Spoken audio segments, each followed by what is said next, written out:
Hey y'all, so this is an interesting episode because I actually recorded this almost a year ago. So today we have on guest and now friend Dianni from While She's Away podcast. It's a podcast teaching women how they can travel on a budget and how to travel safely.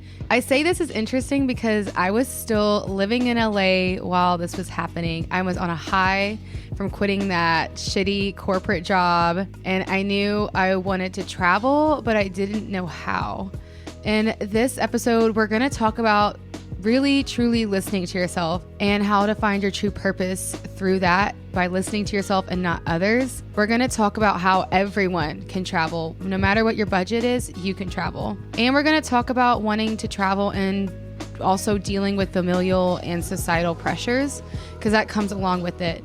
And lastly, Dianni's story about how she ended up shaving her head on her first solo trip abroad to India.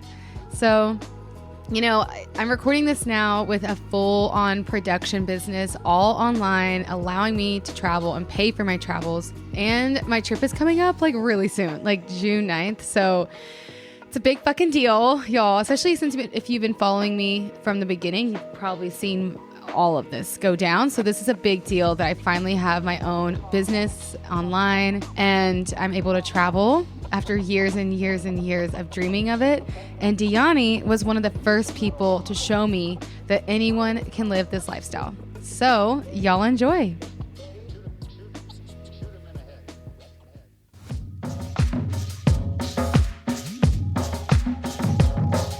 Hey y'all, and welcome to Culture Cult, where we are one podcast with 197 countries to explore stories and history from. I'm your host, Marie, and this week we are doing travel stories. So that's when you send in your best travel stories to be read aloud, and we hear from guests on their favorite travel stories also. So send in your favorite travel stories to our email, culturecultshow@gmail.com. And remember to comment, rate, and subscribe to the show. Cheers and enjoy. Hey y'all, welcome back to the show for a very special travel story. Today we have on Dianni Hall from While She's Away podcast. It's a podcast empowering women to travel. And if you're like, I ain't a woman, it's cool. You don't have to be a woman to listen to this podcast episode. It's still such a good listen for you because we're going to be talking a lot about breaking out of your comfortability, how to travel without breaking the bank, and as always, a crazy travel story. So with that said, welcome on, Dianni. Hi, thank you for having me. What a little intro. I know. I feel well famous. That's fine. Yeah. And where are you right now in the world? Like, describe your surroundings. Yes. So I'm currently doing a house sit with 6 dogs in Portugal, and I'll probably be in Portugal for the most of the month of September. To be quite honest, I've been super, I think this is important to share too. Mm-hmm. I've been super burnt out a little bit from moving really quickly. And I got here and just wanted to spend some time getting into a little bit of a routine and chill out a little bit and then decide that I'll explore on the weekend, because that's really important when you're traveling for a longer period of time. I think so too. Even when I travel, you do miss the routine. And I think doing the workaways or house sits is a really good way. And just do a slower travel. I think that's a great way to, like, if you want to travel for a long time and not, get burnt out. Because if you just go really, really quickly, I think you'll just be exhausted. I also wanted to just talk about your podcast real quick while she's away. I mean, what do you want your listeners to walk away with after they listen? My goal always is for any woman, because yes, like you mentioned, it is specifically for women, because I think empowering women to travel it's really important to me. So I started my podcast because I felt like it was really important to encourage women to travel, because after I did my first solo trip, which was, the first time that I'd met all these other women who were traveling in the same way, and it kind of opened my eyes. I had never before then seen that, or knew that it was possible, or knew that there was a whole world of solo female travelers out there. And the whole goal of my podcast is to get that out there to other women who don't know that it's a possibility for them, but they're dreaming about it, because I was once that girl in my room, like, I really want to travel. And I know that sounds insane, but I felt it with every part of me. And I know there's plenty of other women who feel the same way, but maybe don't have the resources or the knowledge to make it Yes. happen for themselves. And so this podcast is a resource. There's episodes on house sitting, there's episodes on working while traveling, there's episodes on budget travel, and just giving you the sources that you need to be able to do it yourself. And hearing other women's experiences, I think, is inspirational and gives you that push sometimes when you don't have those people in your life on a day-to-day basis. Mm-hmm.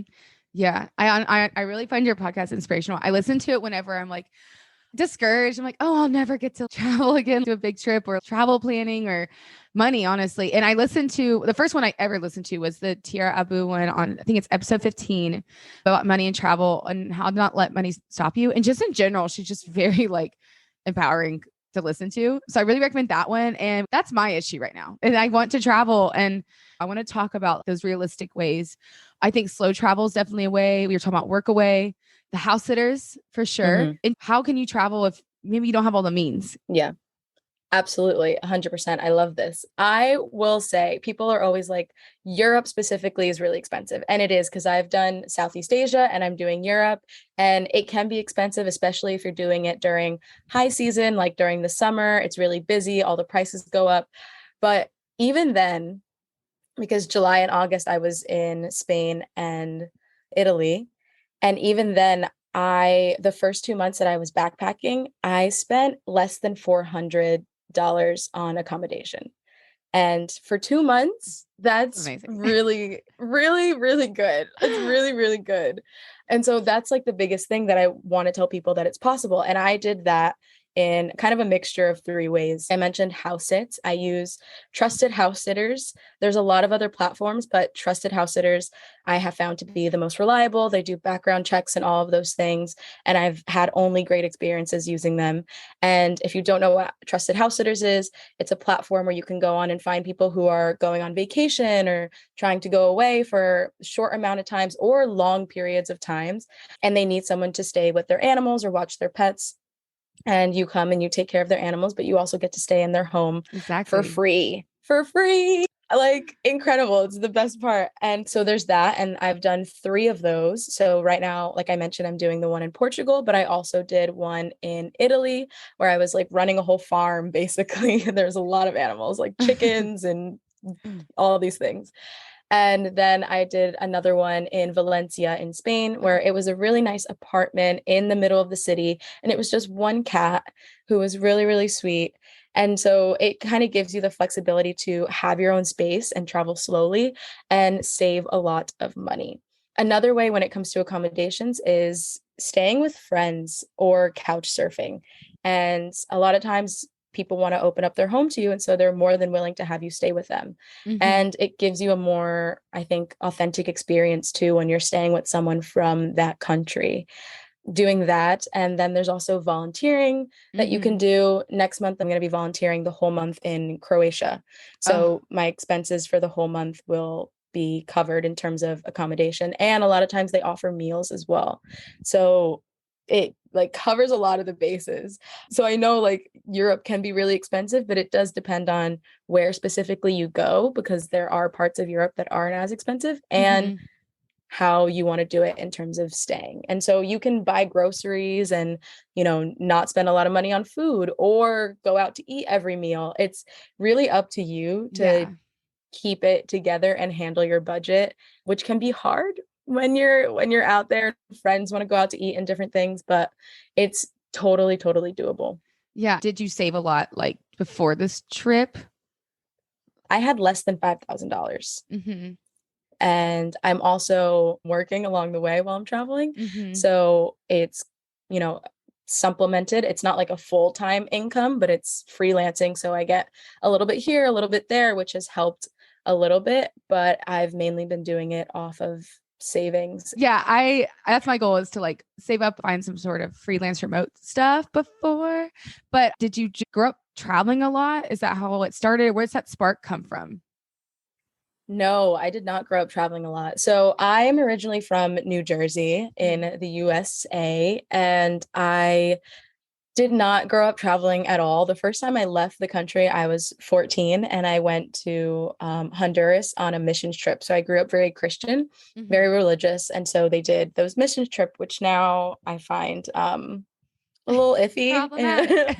a little problematic. But at that point, I didn't know. And I was kind of Yeah. raised in that culture. I no longer identify with that. But anyway, I went to Honduras and it was the first time I'd been outside of the US. And I kind of had my eyes opened in terms of like, holy shit, there's other things out there, Yeah. and it was a really eye-opening experience. And ever since then, I remember through the rest of high school and college, I was trying to figure out ways that I could travel more because my family, we didn't have a ton of money. Like I grew up, lower middle class. And so we did vacations sometimes, but it was mainly to like Florida or something. And Hmm. we weren't going anywhere extravagant. And so I was trying to figure out how I could make that happen for myself. And I looked at joining the Peace Corps and studying abroad and all of those things. And the studying abroad programs were really expensive and I couldn't afford it. And the Peace Corps, like I didn't want to commit to 2 years because, full-time traveler, constantly moving, I have commitment issues. Yes. And so um so nothing kind of ever worked out until I reached my early 20s and I had graduated from university. I was supposed to get my master's. It was like a few weeks before my master's program in social work was supposed to start. And I was just like, you know what? I'm not going to do that. I'm going to spend a year saving money and I'm going to go backpack instead.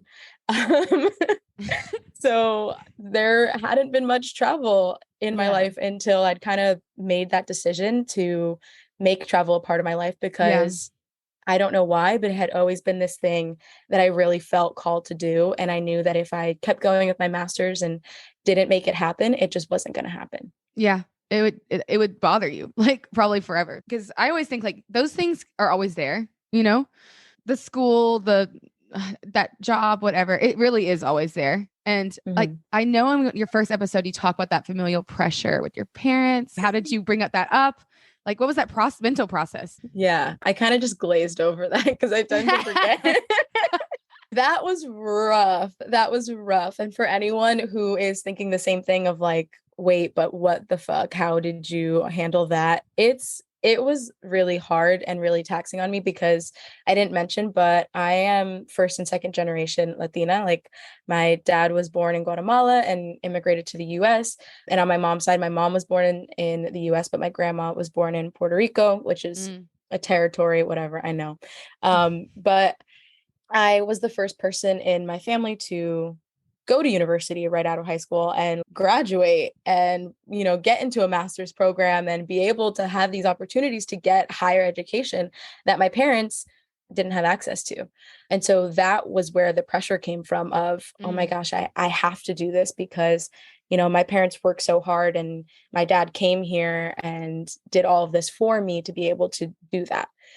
And I really struggled with that pressure.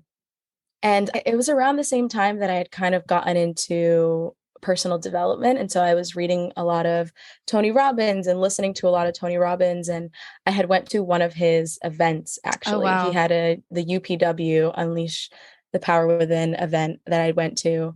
And one of the things we were doing was a journaling prompt or something. He was walking us through something and we were just writing out what we wanted our future to look like.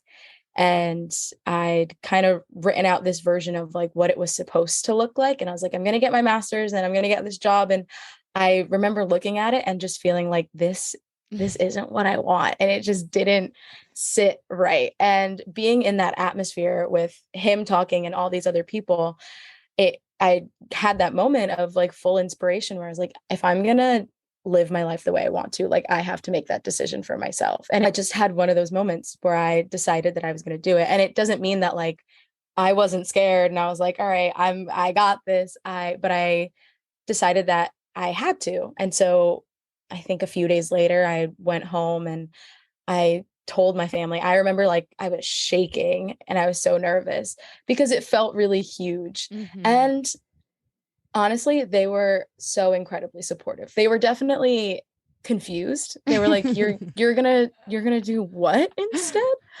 And I was like, I'm gonna pack everything into a backpack and go to Southeast Asia. That's what I'm gonna do. And they didn't fully understand that, but they were really supportive, and they were just of the belief that like whatever is gonna make you happy. And like you said before, you can always come back, and school is always gonna be there. And if you want to do it later on, that's fine, but we support you. Just be careful and be safe. I think they were more concerned Mm. about like me being safe as a Yeah. solo traveler than they were about me not getting my master's and going to getting higher education. Oh, that is so beautiful that like you built this whole thing in your head. You're like, this is gonna be a big fight. And I think that's all they wanted in the first place. Was like that's why they did all those sacrifices, was just for you to be happy in general. And they could probably see the happiness for you talking about your masters versus the joy coming out of you when you're like Southeast Asia. That alone, I'm sure they were Yeah. noticing, like, okay, this is not just something frivolous. Like this is joy that would bring life to you and stuff. And I did want to mention that if you're like already a listener, like I talked about this, I joined this like corporate job to like please others. And I was just fighting the job the entire time. Like I was just, it drove me crazy. The idea that I had to save every single inch of everything I had time wise to travel for 2 weeks out of a year and get approved. First of all, for those 2 weeks, 2 weeks. Yeah. And I was like, this is not for me. I'm lying to myself. And it was a huge fight with myself, honestly, more than other people. And I just, I wanted to just, just talk about that and just like listen to yourself and like you're doing it right now, Yeah. like you made that decision and like you're doing it right now. And like, what's the advice for other people to like just let go of maybe societal pressures or like familiar pressures to just do what they actually want to do? If it is travel, it could be music or whatever else. It can be whatever it is. Mhm. Mine just happens to be travel, but I think there's always going to be a should of like what you should be doing, what is expected of you, what you should have done or could have done, and all of those things. And I think if you sit down and realize what it is you want and your life is not that, then the only option, unless you're willing to live the rest of your life unhappy, is to change that. And in terms of advice, it's kind of a hard thing because it's something that like kind of has to come from within you. Oh, true. Like you can hear as many people as you want tell their stories and their experience, but at the end of the day, you have to be the one to, sit your family down and say like, I'm not going to do that, or I want to change this, or I want to do that, because no one can do it for you. And like I said before, the one thing that's really gotten me to here is looking at my future and saying like, is this what I want the rest of my life to look like?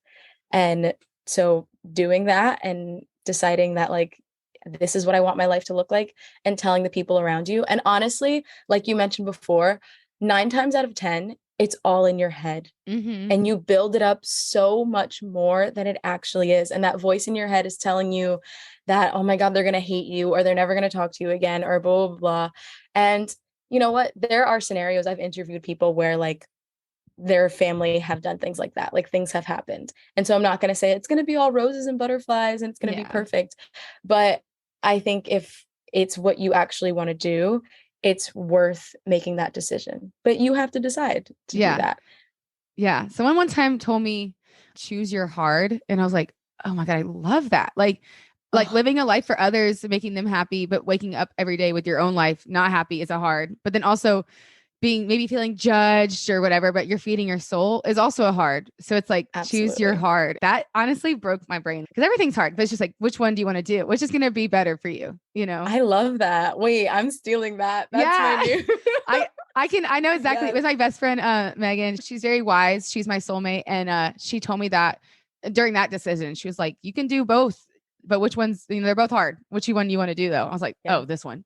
Easy. Yeah, exactly. And in this lifestyle, like this isn't easy. Like I've chosen this and I'm doing it by choice because I love it. But like with you, what you said with the choose your hard, like this is not easy by any means. Constantly moving, it comes with its own challenges, and you're constantly in new countries and meeting new people, and that can be anxiety inducing, and sometimes you miss your family and comforts of home and you get out of routine. Like there are so many things that I could be like, you know what, this is too hard. I'm going to go do that again. But when I know with all of me that even though this is hard, this is the hard that I'm choosing, I'm going to do it anyway. Yeah. Yeah. How do you fight loneliness? Because that's what I kind of felt a little lonely when I solo traveled. But I was also the first time I ever did it. I did it in the Philippines, and I'm an extrovert, but something happened to me and I closed up.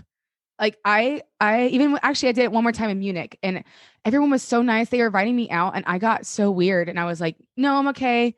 And I don't really, that's a personal thing, but I don't know. I find solo traveling a bit hard. What's your combat to that? Or do you feel that at all?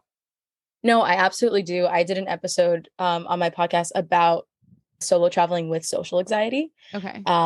because that is something that I struggled with in the beginning. And I totally relate to showing up at a hostel and Mm, everyone's like, go to hostels, you'll make friends. And then you get there and it's so it's like a 20 stressful. bed dorm and you're like, I have to talk to people and Yeah. you're super overwhelmed. Um, and it can be really overwhelming. And so there's a few ways, like a few things that I did. One of them was really just forcing myself. Like I would just push myself out of it. And if there was, everyone's having a drink at the bar upstairs, I would go up and take like one, two, Yes. three. Okay, go. Okay, just go. And then you say hi to someone, or someone says hi to you, or you're like, can I sit here? And you just kind of force yourself out of it. And then it kind of immediately starts Rolls. to go away Hmm. because you're talking to people. Um, but also, sometimes you don't want to just force yourself and you need some time. And on those days, like I'll just take a day to myself or call someone back home, or honestly, just feel sad and lonely. Like there's Mm, been so many times where I have sat in wherever I'm staying and just like cried hmm. because I'm feeling lonely, but I don't want to push myself outside of my comfort zone to talk to people. Mm. Or I miss my best friends at home where it just feels effortless and I don't have to force it. And so there's nothing wrong. And I think that's important to remember, is that there's nothing wrong with feeling that loneliness or that sadness or whatever it comes up, because like we said, it can be painted as such a magical thing to be solo traveling, and it looks so perfect on Instagram and TikTok, and you're like, why am I feeling this way? Everyone makes it look beautiful, and it is, but those Hmm. feelings are a part of it, like 9/10 of the time. So allowing yourself to just feel it, pushing yourself outside of it, and like call home, and calling a friend or like venting, talking to someone. And those are just, or another thing is staying in a smaller dorm. So if the Hmm. really big ones overwhelm you and there's a lot of people, it's too many people, there are smaller ones, and there are all female ones if you are a solo female traveler as well.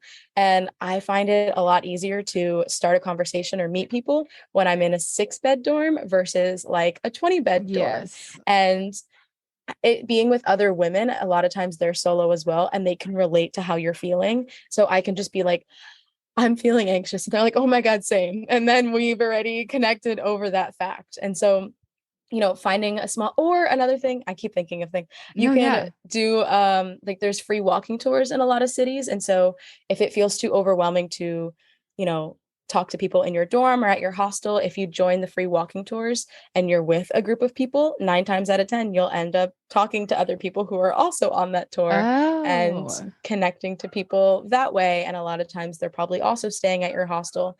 So it's less of a barrier to entry. It's not just yeah. walking up and being like, let's start a conversation. It's like, no, we're doing this whole thing together. Might as well talk and, what's your name, and get to know that other person. I love Um, that advice. That's a good one. yeah. Or like joining activity probably at your hostel too. It's like they always have activities up front. And it's like, we're all Yeah. going river tubing. It's like, well, you're definitely going to start talking in an activity like that. Like I think that's actually really good advice. I'm going to do that for next time, because I don't know why I'm the most sociable person, but that minute when you walk into a hostel and there's already a group usually formed, and Yeah. that's how I found all my friends in LA. I walked in, I ate an edible, mistake. Immediately, I ate an edible. And so I was so high and I was like, but it's okay. No one's really here. Then 20 people walk in, loud, drunk, in my face. And I was so high. And I was like, oh my God. But I ended up pushing on my comfort zone. And all those, I would say like 11 of those people are my tightest friends here. And we all became best friends in LA after that experience. But like, it's intimidating walking into a hostel. But yeah, just like forcing yourself, and not to change gears, but I really did want to talk about your parents. Like, you're Puerto Rican and Guatemalan. Mhm. So I don't know much about those cultures yet. That's why I have this podcast to learn about other cultures. Are they kind of similar? Are they different from each other, you think? I think in terms of Hispanic culture in general, we can be very similar in a lot of things. And so I think like Puerto Rican culture, I mean, obviously they have their differences, but yes, Yeah. I think Puerto Rican and Guatemalan culture can have its similarities in both being Hispanic in terms of that feeling of being indebted to your parents Mm. or having to owe them. I think in Hispanic culture, that's really huge, Mm-hmm. that you owe your parents or that like you have to pay them back for everything, which I think in general we can feel that way as people. But I think it's a bit more emphasized in Hispanic culture. Mm-hmm. So are there parts of you that you relate with being Puerto Rican, and are there parts of you that you can be thankful for? And you're like, oh, that's totally my Guatemalan side. I'm not sure. That's a good question. I think, well, there are two very like distinct sides of my family. So my Puerto Mm. Rican side of my family is very, very loud and like outgoing, and they love to party, and you know, they're very like extroverted people. And so I think that comes out of me a lot when I am around a lot of people. Like I can be the life of a party and really enjoy like let's get drinks, and I'm a Yes. loud talker and I'm animated and loud, and I think that definitely relates a lot to my Puerto Rican side. I will be Mm-hmm. honest though, I wasn't raised with a lot of my Guatemalan side. Like Oh, I know my dad's Guatemalan, but in terms of like food and things, yes, there was a lot of it, but my dad didn't really share a lot of that side. I mean, he's never been back to mm, Guatemala since he came to the US when he was mm, 15. So it's been many years. And on that side of my family, I only have my grandma and my aunt. And so it's like a smaller side of the wow. family. And I don't know. I feel like for him, maybe growing up there was something he tried to separate himself from coming to the States. And so there wasn't a lot of like, this is my culture, this is what we do, this is the experience, which is part of the reason I want to go. And Yeah. in January, I'll probably go and I want to like live there for several months and visit family and really get to know it in a way that I haven't been able to because it is such a big part of me. And I don't know really anything besides the food and the language. Um, and I don't really, talk to my dad much about that because I feel like there's a reason he didn't share. Yeah. And so I try not to like pry too much. But I think when I go back, I really want to get a feel for what these people are like because they're partially mine, you know? Yeah. Wow, that is fascinating. Wow, that hasn't gone back in 15 years. And yeah, like I don't want to pry either, but that is something, yeah, that's a big division, and like, and it's beautiful that you want to go back and kind of experience it for him in a way. I would love to hear, like, have you come back on after you visit Guatemala and just see like what it's like to see from your eyes, and just to Yeah. like, it must be so cool to like, you'll get to see that side of your culture, Yeah, I would Guatemala. love to share. I think that's why too I identify more with my Puerto Rican side because I've been to Puerto Rico several times. Mm, And I think for me, a lot of my identity has kind of been missing, like growing up in mm, the US, but being first and second generation, where like there's such a big barrier between how my father grew up and how I grew up. And I have no idea of that side of it. And so it feels like such a disconnection with parts of who I am. And so I've always struggled with that. Like, not fully, I am American, but I'm also yeah. Guatemalan and I don't feel Guatemalan. I don't feel fully American. And I'm also like, if I'm in a group of, you know, Americans, like white Americans, they're like, well, I'm the Hispanic friend. And then when I'm with my family, it's like, Mm, oh, she's you know, the white cousin because I like yeah. went to private schools or different things. And so it had always felt like I'd never fit into either of those identities. And so part of me thinks that getting to know those parts of me on a deeper level will allow me to find some sort of comfort and identity in who I am because I'll be familiar with those parts of me, if that Oh, makes sense. yeah. I think a lot of people can relate with that. I know a lot of people relate with being like 1 foot here, 1 foot there, like never been able to identify themselves in anything. So I think, yeah, going back and just, I don't know, just like getting more immersed. And that's so beautiful. And I did want to talk about before we get into the story, India. I love Indian culture. You went there solo. Is that I right? did. Oh my I God. did. Awesome. So Well, awesome. I will say that was my first solo trip. That's insane. Um, and I will preface with I was smart enough to know that like maybe Mumbai and New Delhi would maybe be too much as my first solo trip. So I did the south. I was in like Varkala, Goa region in the south of India, which was a lot more calm, a lot more relaxed, and a lot more manageable for me as someone who was traveling by themselves for the first The time first and time. decided to literally go to the opposite side of the world. Like, what attracted you to India? um Originally, I was supposed to go with my ex-partner. We were supposed to travel and do South America together. Mm, And I was saving money for a while because I was really determined to do this.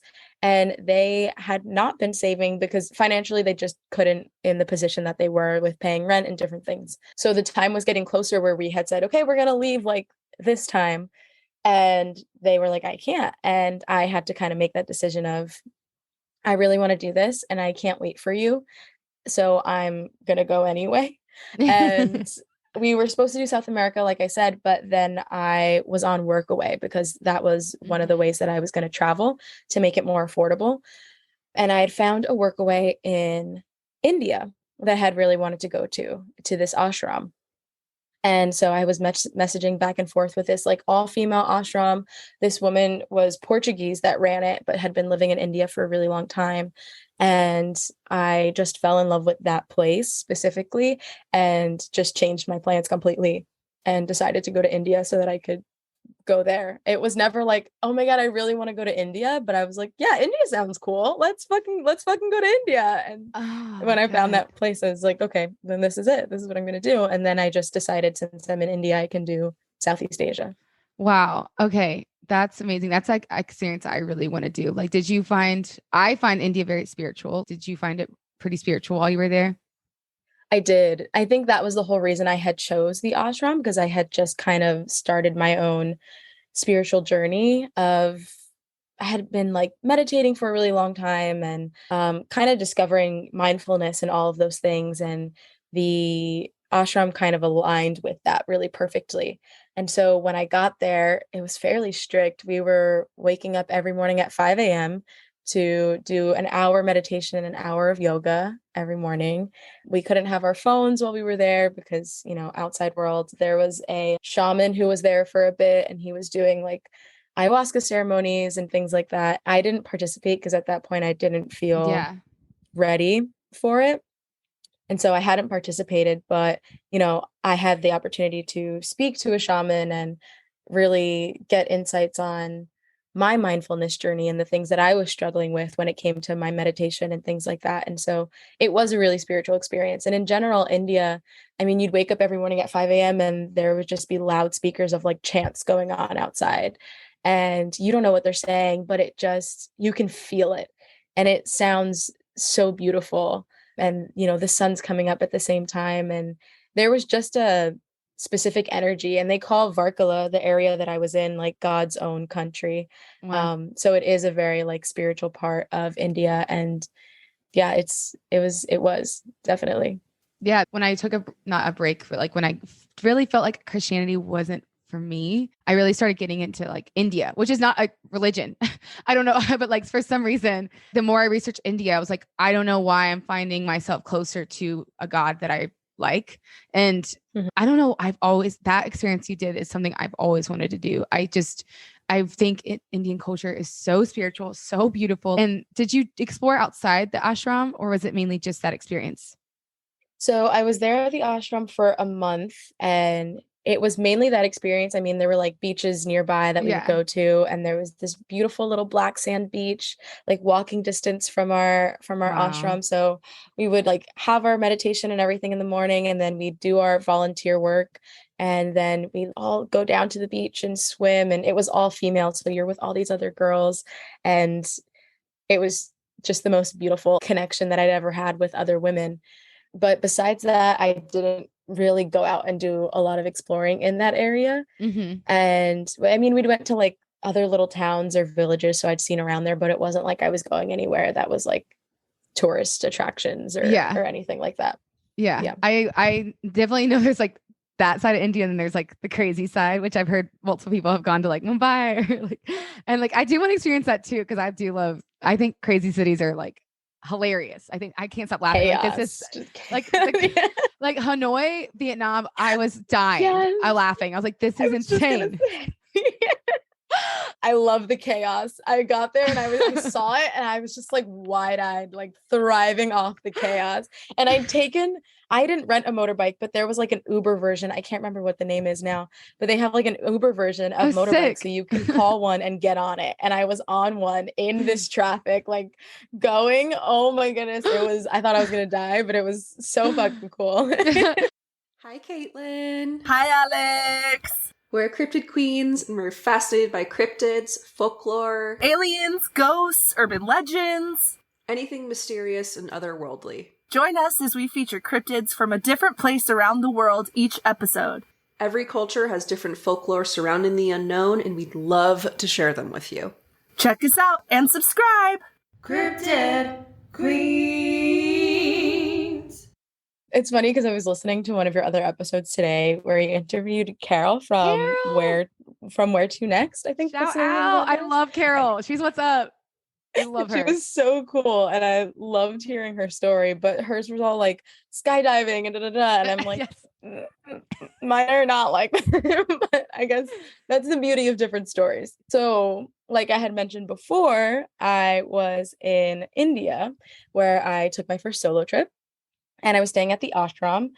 And there was this other girl from Germany, and she had dreadlocks, like really long dreadlocks. They were super cool. She looked dope, but she'd gotten lice while we were staying at the Oh. ashram. Yeah. So a few days we spent like using tea tree oils and different things, like different shampoos, like trying to get it out, and it just wasn't working. And she really didn't want to shave her head, but it was looking like that was gonna have to happen in order for the lice to come out, because with the dreads it was like Mm. inside. Yeah, I know. I'm sorry. No, I mean, like, that's what lice is. Like, that's, oh my God. But Yeah, but we would take turns, and it was so crazy because we were all sleeping in basically this open floor at the roof of the ashram with mattresses lined up, and there was like maybe 20 mattresses lined up, just like one right after the other, and we were all sleeping in that space. So I don't know how all of us didn't end up with lice, wow. but somehow we didn't. Anyway, and so we would take turns like using tweezers and like trying to pick lice out of her dreads. Wasn't working. And she had to shave her head. And I had considered shaving my head and had wanted to for a while. And she hadn't made a decision, but I had told her, if you do it, and because she really didn't want to, I was like, I will shave my head with you. What? And I told her that. And she was like, really? And I was like, yeah. She's like, but you have such pretty curly hair. And I'm like, I know, but I've wanted to for a while. And so we like put that out in the air, left it at that.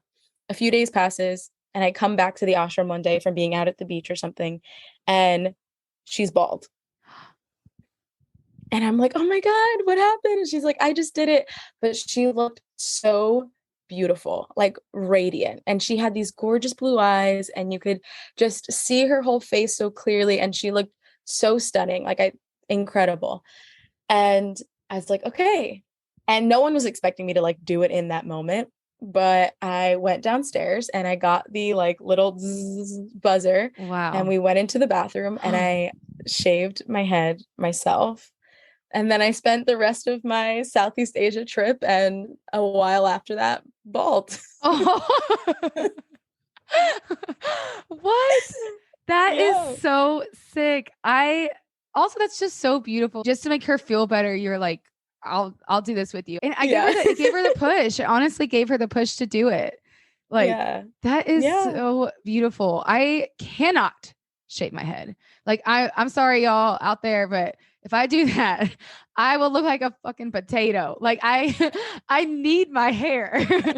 Like I already see your angles. Like you got the angles on the face. I know you looked amazing with it, but like, no offense, light girl. Like I can't. I'll do something else. But like, that's so cool though. That's so beautiful. Honestly, it was a really beautiful experience. I had expected myself to like cry and feel really emotional because I think having the hair that I have, I've always felt really attached to it because it's been such a big part of my identity where people have been like, you have such beautiful hair, or your curly hair is amazing, or your hair. And so it felt like one of the only reasons that I was beautiful because I had really curly hair. And so releasing that part of my identity, I like had people that I'd met in India be like, what happened? You had such beautiful hair. Why would you shave it? Or you look better with your hair. And for the first, like, yeah, I know. Well, I know. But for the first 2 days, I had felt really, really like I was like, fuck, I messed up. Like, what the fuck did I do? Oh my God, my hair. And then once I allowed myself to get comfortable with it, I really did love it. And it was one of the most like freeing things I've ever felt and the most free I have ever felt in just releasing that part of my identity and who I was and just reintroducing, because I was meeting all these new people in Southeast Asia, but it was this version of me that I had never even met. And like meeting all these new people, they were meeting a new version of me, not just as like a first time solo traveler, but as this person who had released all of their hair. And then I would tell people like, yeah, I just shaved it when I was in India. And they're like, what the fuck? Like, what do you mean? And I would show them pictures. They're like, oh my God, your hair. So it just felt like a whole new, complete me for the rest of my travels. And yeah, it was amazing. Totally recommend it. 10 out of 10. Yeah. But also it really like resembles their whole experience at the ashram. You were stripped down. You're stripped down to like, yeah, you're on a mat. You're stripped down to just like, no, all we do is going to look within, you know, and meditate. Whatever you came in with, whatever pleasures or whatever like mindset needs to go, you know. You took away something that you thought was part of your identity that was crucial, which I feel like I am with my hair, you know, but who knows if I tried it, like just how you're saying, you could see all these different features you didn't see before. And one thing I do really want to reshape is beauty. Why are we so obsessed with physical beauty?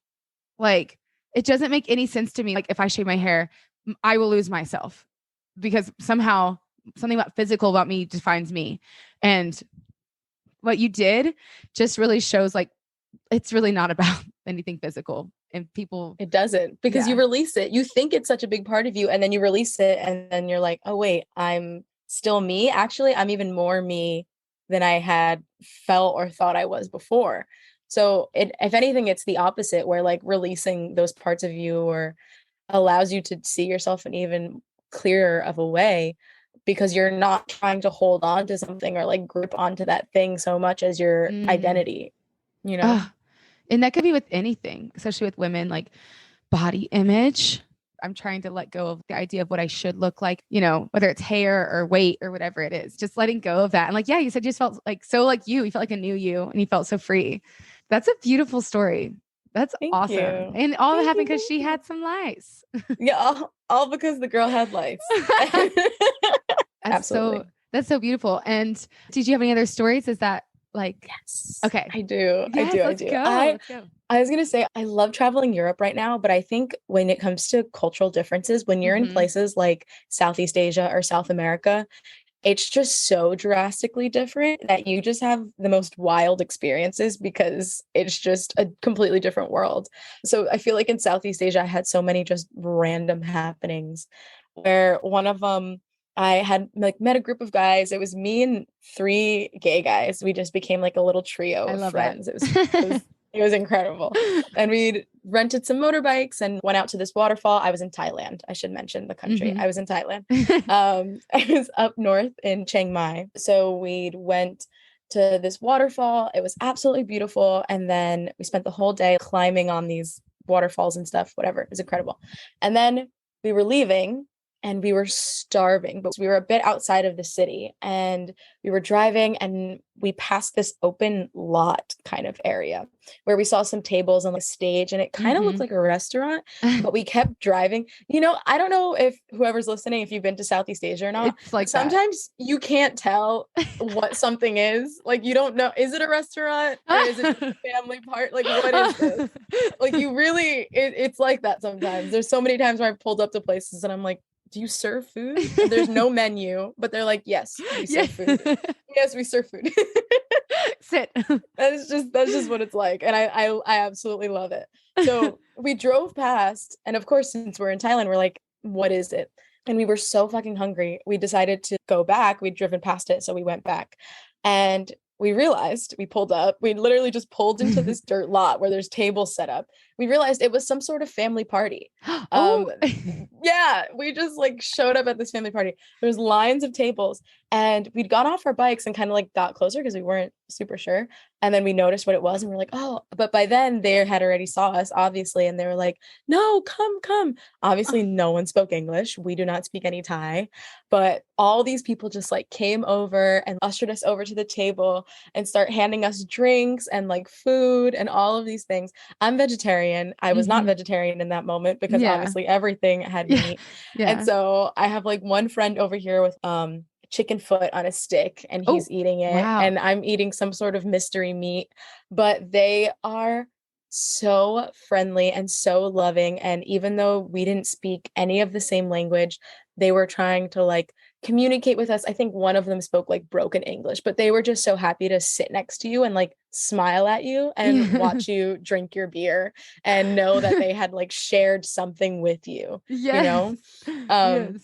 So we sat there, and the four of us that I was with, we were just kind of like in awe, like laughing and giggling, like, what is, like, where are we? How did we end up here? What is happening? And it's one of those experiences where you're in it, but you're just shocked that you're in it. Yeah. And it was just incredible. They were like, we stayed for a while. I think we were there for like an hour, and like they were dancing. So we got up and we were dancing and like having beers. And I don't know how, but we were just all vibing and having a great time, even though no one was communicating, or we were just kind of like pointing at things and talking and trying. I think maybe use some Google Translate, but that was one thing that always sticks out into my memory as such a beautiful memory of just like the core of connection and how it takes nothing, and people just want to offer whatever they have and whatever kindness and love that they have to you.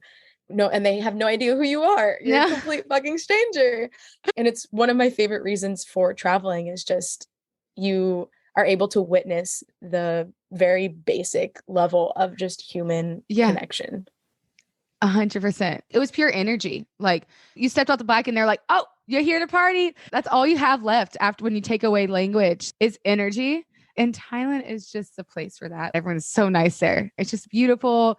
Food's amazing. People, that's a great place for everyone to go. And it's by being open, making sure like when you go to a country, you're not all closed off and they sense your energy. That's all you have left after the language. Like, and I guess like you get free places to eat when you go to Southeast Asia. Like you specifically, like it keeps happening to you. They're like, come It's happened a few times. You look hungry. Because that's how people show love. Like that's how people show care. Like we don't speak the same language. I don't have anything else to offer you. Like, here's food. And you can find that universally, like anywhere in the world, especially Hispanic culture. But like they're like, food, let me feed you. And they want you to eat. Like you'll finish the bowl and then they'll put more right in there. Like you keep eating.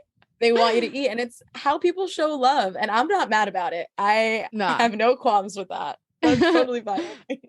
I know. I literally travel for food.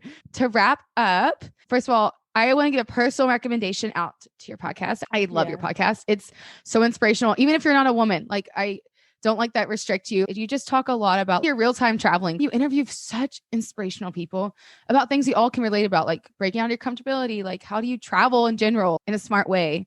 And I think if you're all planning a trip and you're feeling a little nervous or you just want to know more, check out your podcast. And where can they find you? Like Spotify, all that jazz? Yeah, I'm on Spotify, on Google Podcasts, on Apple Podcasts, on like Stitcher, on like all of them. Just put in While She's Away podcast. And if you want to come join me on social media, I'm on TikTok and Instagram. I have a Twitter account I don't use it, so don't bother. I tried, but more than 2 social media accounts is too much. So I can do TikTok and Instagram. But you can come find me on Instagram at While She's Away Podcast and on TikTok at While She's Away. And I post some other travel related content there while I'm recording episodes and getting things ready for season 2, which should come out end of October. Cool. Fingers crossed. Awesome. Yeah. And I'm going to drop links in the show notes for your affiliate for Trusted House Sitters. So if y'all want to do like how she is, like where she's traveling, like staying in a beautiful house with a pool in Portugal, like go to that link at the bottom of the show notes. And then she also talked about Hostel Pass, which I think you said a yearly fee, but then you get discounts throughout the hostel throughout your time. So Hostel Pass is you pay for a year-long membership. It's about $40 or so, but it gives you discounts to hostels all over Europe, and not just hostels, experiences as well. Sick. So you can, hostels, it's Europe. It can be kind of pricey. A little extra 20% off always helps a girl. So definitely worth signing up for. Yeah. And I'll put those links in the show notes and stuff. But yeah, what's your favorite episode? Like what's a good starter one for someone who's just going on? That's a good question. I know it's a hard one. I think one of my absolute favorites is definitely the one that I did with Kaylin, because they're a close friend of mine. And so those are always, a lot of people that I've interviewed have been people that I'm close with and love. But this one specifically, episode 20, Extreme Budget Travel with Kaylin Otto.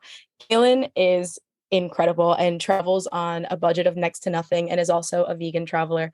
So they give and does van life and all these different things. So they give tips on how they traveled across the US on $0 with $0 via bike. So they took a gift card with like $300 on it, but they crashed the bike and had to like get it repaired, and it all went to that. And then after that, they were literally on $0 for the whole time they were traveling. So it's an incredible story. They're an incredible person. You'll learn a lot about extreme budget travel. That's episode 20. And there's honestly a bunch that I love, but that would be one of my top ones. Oh my God. Okay. I missed that one. Okay. I'm listening to that one. That's crazy. Yeah, I got to try that one out. But yeah, to do that, sign up in the show notes. All of the stuff she talked about is in the show notes. And I'm also going to have her link. So if you want to listen, right after this, you can go straight to her show and definitely listen to episode 20. But yeah, thank you so much for coming on. Thank you for having me. Cheers till next time, y'all. I hope y'all enjoyed this episode, and I hope no matter what your passion is, whether it's travel, whether it's music, whether it's art, whether it's skateboarding, that you just listen to yourself and not others, because I haven't done that most of my life, and life fought me most of my life. And it's just amazing that once you start to listen to yourself and your actual purpose, instead of just following along with everyone else, that things just flow. Like things will just flow if you just listen to yourself. For example, since this episode, Dianni has been killing it in her podcast management business and is now traveling through South America. I, within a few months, got all the clients I could ever want. And I've just booked my flight and all my places to stay through just listening to myself. So if you just follow your gut and your path and you just keep going, you have no idea where you could be a year from now. And yeah, I hope this episode brought y'all some introspection, and maybe after this episode, just, journal what you actually want out of life and see where it goes and see where it could take you in a year. And by the way, guys, the season has technically ended. We are done. Indonesia was our last country. I will be continuing doing episodes. I'm going to do a new series called Travel Diaries, where I am just telling y'all what's going on in my travels and what it's like working and traveling, and all the embarrassing moments I'm probably going to have, and fun moments, and all the things that's going to happen to me in my travels. And I'll probably do them along with my roommate, Danny. So we'll have a lot of fun with that, because me and Danny are crazy. So yeah, just keep that in mind. Between this season and next, I will be having like some travel diary episodes. please, please, please keep writing in travel stories. The more y'all write in travel stories for me and Dianni to read out loud to you, the more episodes you'll get. And so we are looking forward to your travel stories. Send them to culturecultshow@gmail.com or my Instagram, which is a hot mess. If you follow my Instagram, it's not a pretty thing, but you can always contact me there. It's culturecultshow. That's my Instagram. Send in your travel stories. You'll be hearing about my trip a lot more on the podcast, and season 4 will hopefully come out in the next few months. And I will be doing New Zealand, Mongolia, and Guadalupe Island. And it's gonna be a really, really good time. And cheers, y'all.